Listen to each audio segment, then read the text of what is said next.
ఈయన ఎక్కడే కూర్చొని ఉన్నాడా? కూరగాయలు అడగాలి, ఏమంటాడో ఏంటో కర్మ.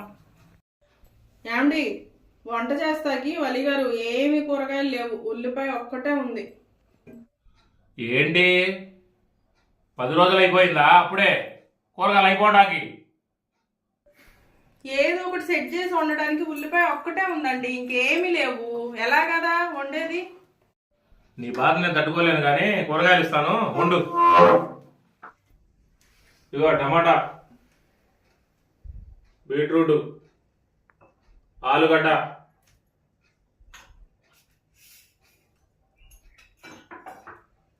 కందిపప్పు. 15 రోజులు రావాలి. ఏంటో ఈ కూరగాయలంట 15 రోజులు రావాలంట. ఈ పిసనారి మొగుడుతో సస్తున్నాను.